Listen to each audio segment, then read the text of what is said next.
Kigali, Rwanda was the setting for the first ever Forbes Africa Regional Forum. It followed hot on the heels of the fourth successful Leading Women Summit, taking the essential conversations to East Africa. A variety of talks and panel discussions kept guests in their seats for the full-day event. CEO Speak, Journey to the Corner Office, brought together 3 of East Africa's top female CEOs. Nele Mukazayire is the CEO of the Rwanda Convention Bureau.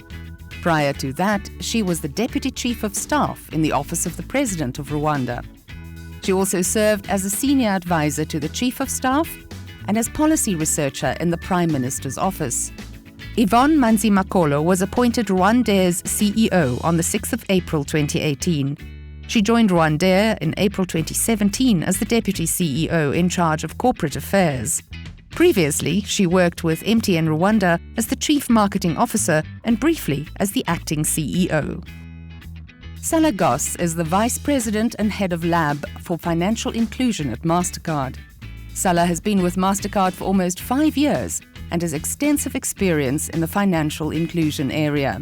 She is a member of the Global Aspen Fellowship Network. The moderator is Nozipho Mbanjwa.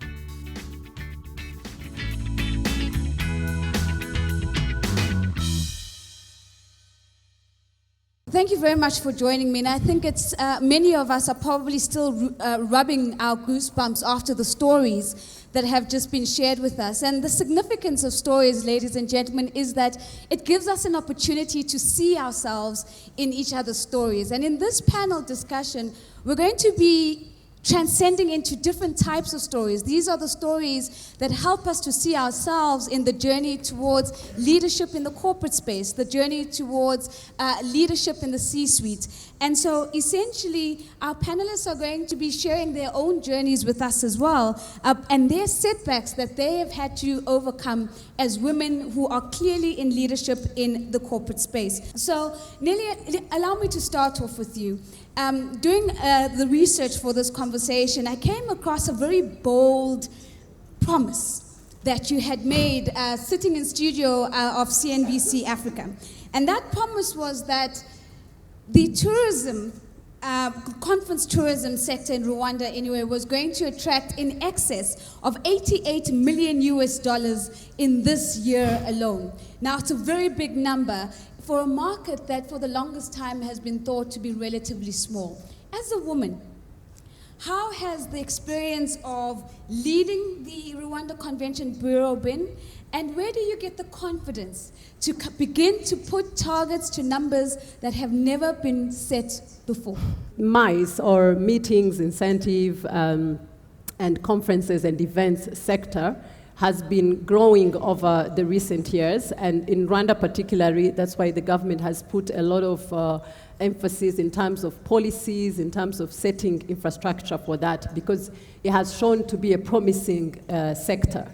So the set target goes by experience, or what a period of 3 years, I would say, from 2015, when this business events industry was invested in, showed as results. As of this ending year, 2018, we've been able to achieve $74 million from that sector. So I am confident enough that that 8 target is achievable. And the confidence came from mainly 3 main parts.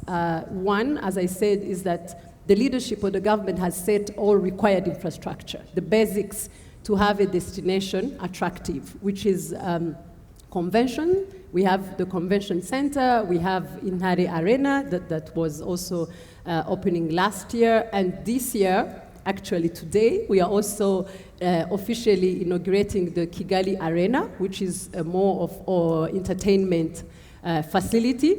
So setting up all those necessary infrastructure is one thing that makes a destination attractive. On top of that, you talk about streets, roads, basic infrastructure, power, like name it. And the particularity of Rwanda that has been selling in these years and attracting all events to the point that this last year we had 216 events happening in Rwanda is also the security. Rwanda is safe, is ranked by different indexes and different research as one of the leading safe countries in Africa and also globally. It's clean, and also we've been told many times that the Rwandans are friendly. That one we still have to work on it, or you will tell us also. So all those are attractions. So that's one part. So the destination is ready in terms of what is needed for a destination to position itself. Secondly, there's also the private sector or the service that is given there. So the confidence comes also from the fact of how we partner with different stakeholders.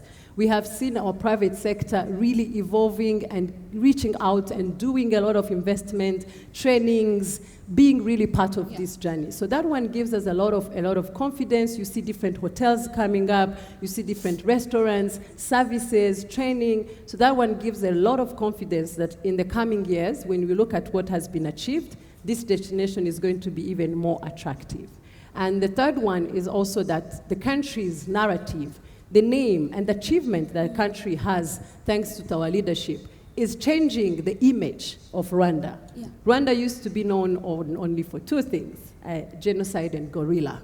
But today is being known also for about many other things. Competitiveness, economic development, but also the story of the journey of Rwandans, of resilience and dignity as Rwandans and Africans. So all that put together, it gives us a sign that this is achievable even more.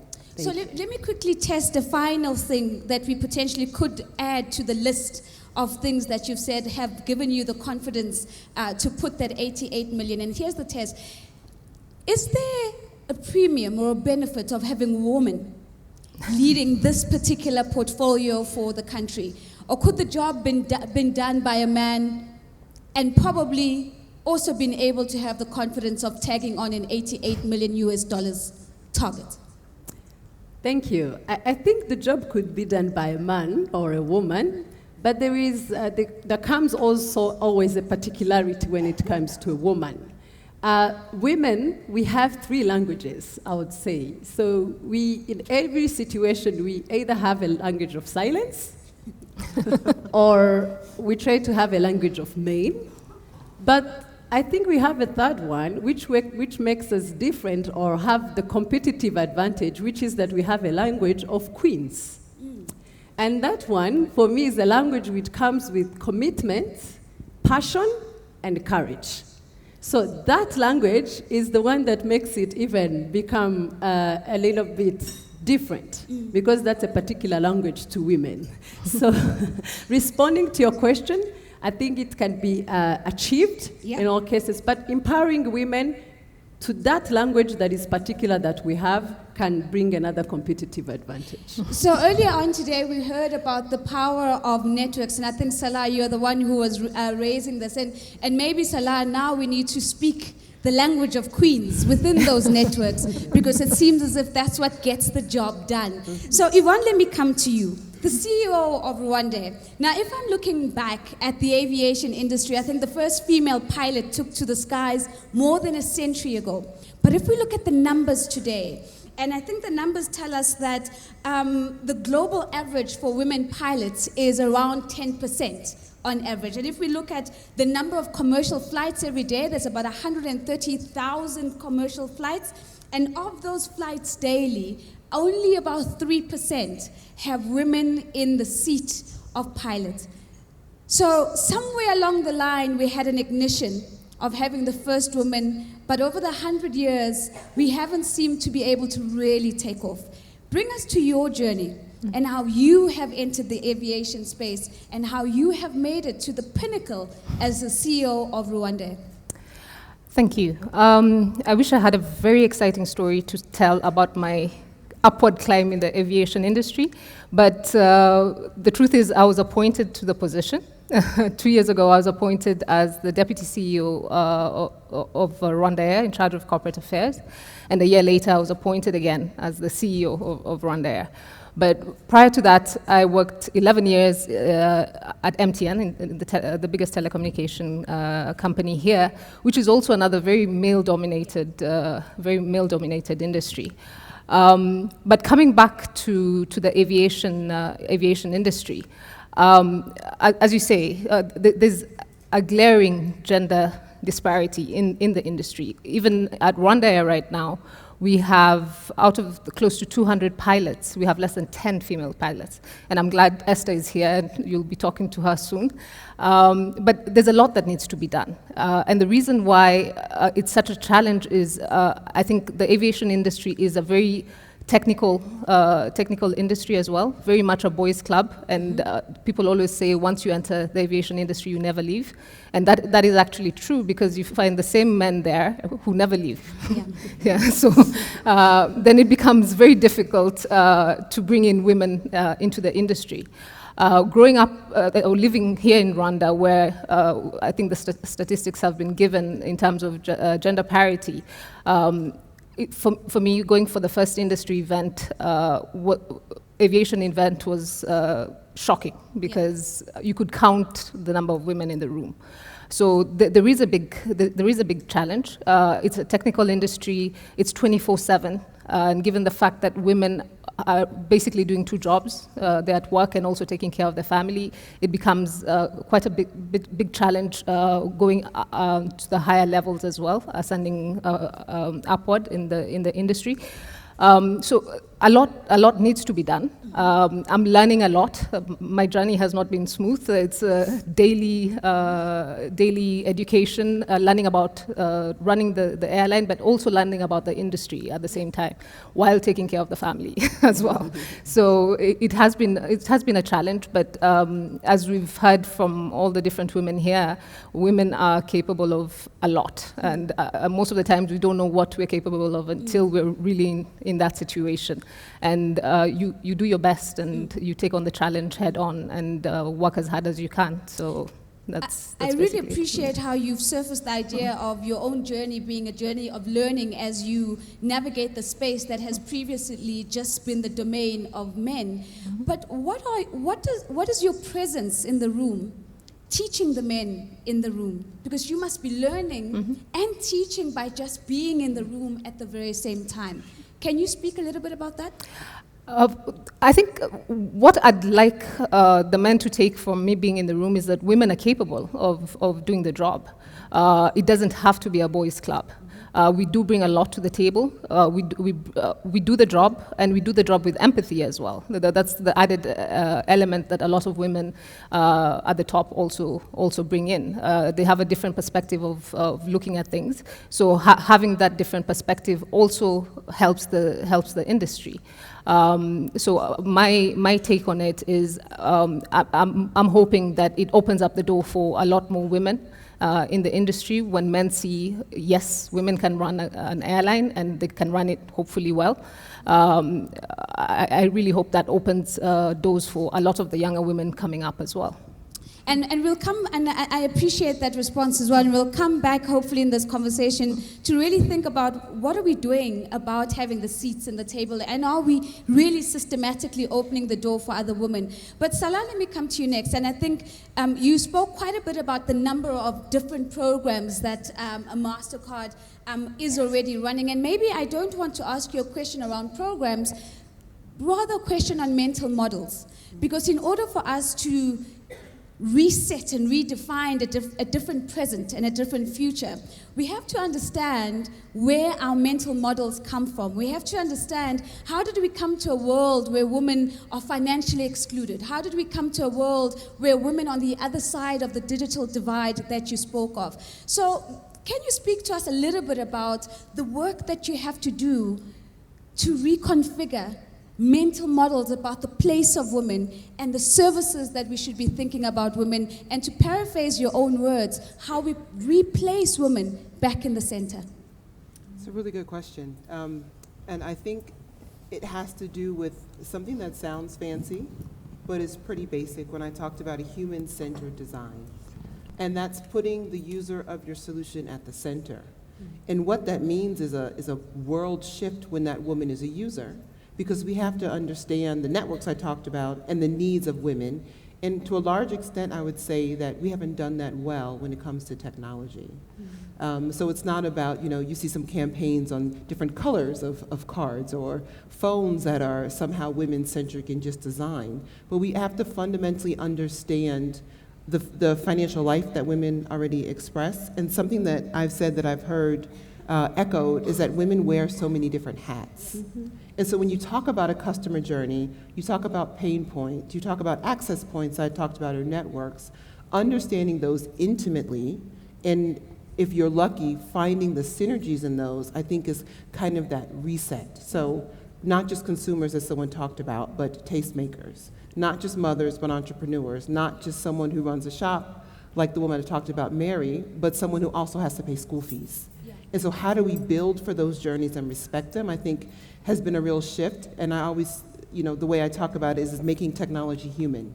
We don't think about that. And having technology solve a human problem and empower women in all the walks of life that they have to face is something that we're passionate about, and I've seen the industry kind of step up and start doing. Is it difficult, though, in the financial services sector where the natural posture of the sector is to be regulated, is to be quite rigid, and to suddenly have this idea that the client or the consumer can embody different identities, and because of those different identities requires different services at different points in their journey? Do you get a sense that the industry is listening and hearing that women need to really have a particular focus if you're going to get it right for them? I do, actually, and I think maybe it's part of the nature of being a technology lab. We're allowed to experiment, we're allowed to fail fast, all those buzzwords you hear, but are critical when you talk about innovation. And I think people see it every day. So if it affects your business and your bottom line, you'll listen. And so understanding the female economy that I talked about is driving what I think will make us win, which is partnerships. So partnering with banks, partnering with regulators, partnering with technology companies to figure out what's my piece in this and how can we all win together, because we know that if we get it right, it's more than half of the economy that we're actually serving. So I think people are listening because of a business imperative, and it's just kind of in front of our faces, so we better address it. I'm going to come back to the business imperative in a moment, because I think you shared some amazing stats when you started speaking earlier. But Nelly, I want to come back to you, and I want to bring the question of age into this conversation, because oftentimes it's even harder when you are a young woman occupying a position of leadership. It's not to say that women that are, and I use the word, I'll say have more wisdom, because I don't want to say old, I might get into trouble. So women who have more wisdom, they carry the gravitas and the credibility of their experience and of their years. As a woman who's been leading from a very young age, and you continue to break into spaces on the youthful side of the people that are sitting in the room, what does that feel like? And what does that require of you to be heard as you occupy your seat? Thank you. I think from my experience, what I've realized is that, first of all, is what relevancy are you having there? Mm-hmm. Are you really coming out as just a woman who has been given a platform or an opportunity to be a leader? Or are you coming there as a woman who is impactful? So when that relevancy comes out, the age aspect shies off, I would say. And as my president used to tell us, or likes to tell us, is you're never too young to get concerned and involved. So at any age, it also goes with, first of all, you. If you really feel you're not too young to get concerned and involved, then you will appear there as someone who is part. Yeah. And even if you're with more grown-up people, even male-dominated environment, the relevancy aspect is the one that changes the attitude and that changes the impact you're going to have. Mm-hmm. So I think that that's the key point I've learned about that. It's not just appearing because women have to be involved, because women have to be in decision-making positions, but are you actually making decisions? And are those decisions making any impact. And is that representation translating into influence, right? Exactly. And you remind me of the old accounting saying, so for those who have an accounting background, you'll remember this, substance over form, right? Our form is that we are women, but what is the substance that you're bringing to the table? Because that's the thing that gets you heard. Yvonne, you raised something very, very interesting towards the tail end of your first response. You spoke about having to do it all and still be a mother and still have a family. So I want to bring that part into the conversation in. Are we doing enough as women to educate the world that we need to rethink about what we've been framing as the role of women? Because we do have multiple roles. And it doesn't mean that when we choose corporate, that we are automatically not choosing family. And that sometimes we want to prioritize both in different ways. I'd love your thoughts on that and how you're doing it in your own family. Okay. That's a very good question. I think a lot more needs to be done. And first, it has to start with us women believing that we can do it all, both taking care of the kids and the family, and also doing our jobs and doing it very well. But also realizing for women, as us women, we have to realize that we can't do it by ourselves. So you have to set up your support system at work and your support system outside of work. Because if you try and do it all, there's no way it will work. So on my side, I surround myself with people who know a lot more than I do, especially at work, and who I can learn from on a regular basis. I have people I reach out to when I don't understand something that I need feedback on.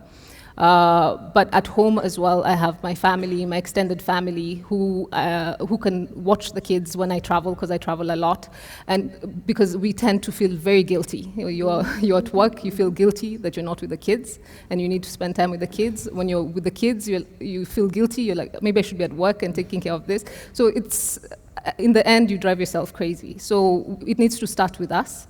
Realizing that we can do both and do it well, but also we need help, that support system to help us. And also for everybody else at work, realizing that women, you need to be flexible, some level of flexibility in terms of giving not only women, but even men who take care of their kids in some cases, but that level of flexibility that, yes, I'll have to leave early to pick up the kids, but I'll make it up in another way. So having that sense of empathy and having that flexibility to allow people to do both very well. I think that's very important. So let me quickly test this, and Nelly, I'd love your thoughts on it, because it's often said that we have a higher probability of becoming that which we can see. So almost as women in leadership, you have to role model those decisions. The decision that I choose to leave to go and pick up my children right now. Salah, very quickly, are you role modeling that in your own space, the fact that you are a woman who embodies multiple responsibilities and multiple identities, and how does it translate in your space of work? Technology, we can all agree, is pretty male-dominated. I think also in corporate settings, although we're in a setting in a country that has fantastic statistics, in the US and other places, not so much so. And I think to be able to role model, so maybe I'll leave it to my staff to say if I am or not, but to be able to, it comes back to this word I always come back to, is authenticity. And having the courage to exemplify that leadership looks different. So it might not be FaceTime, coming in and being the last one to leave. It might be remote work. Yeah. It might be being empathetic and letting staff have different kind of arrangements in terms of what they want to do. But in order to be able to lead from a place of empathy, to realize what people really want to role model it, you have to have confidence. Yeah. It's not just age, it's not just gender. There's always a reason why you're other or different or in the minority, and sometimes we look at that as a negative. But I think what's helped me is that's positive. No one has the voice that I have, and no one sees things the way that I do.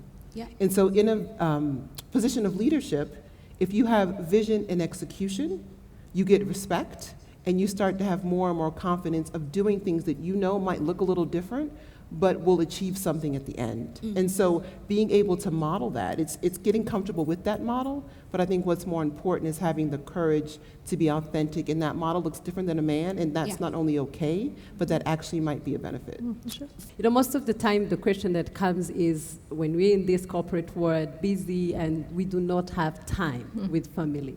But I ask myself, even how do we qualify that time? Is it a day? Is it a week? Is it a few hours? So when you say you need to spend time with the family, with the kids, how do we frame that? And what I've learned is that the definition should not be more of how many hours, but the quality of the time I've spent with my kids or my husband or my family. And when you start understanding that way, the guilt issue I was talking about goes away, because it's more of the impact, it's more of the quality. It can't be just 1 hour a week, but how much have I been connecting And present. with them and impacting them? Because at the end of the day, it's not just sitting and looking at them, it's what are you transferring into them in terms of who they are going to become. So I just wanted to mention that, because many times women, that thing comes, I didn't get enough time, I didn't spend a weekend with the kids. But is it about just time, hours, or it's about more of the quality? So we're not just redefining power, we're not just redefining leadership, we're even redefining time. So when we all go back here, it's the quality of time, not the quantity of time. I'm about to start wrapping this conversation, but Salah, I promised I wanted to get back to you on some of those numbers that you shared with us, because in 2019, we are still seeing a regression when it comes to the representation of women in listed companies, in the C-suite in general. So it appears as if the numbers aren't enough. First, to say the numbers are there, but even those numbers aren't enough. So we're seeing progress, but we're not I want it to be in the 90s and the 100%. But I think even as the numbers get better, if they're not enough, what's going to do it is us. And I think there's so much power in something someone said earlier of seeing what you want to achieve, and having role models, and having a responsibility of pulling that through. So everyone here in the room is in a position where they can help another woman along, and in the present, they can show what it takes or what can be achieved when a woman leads.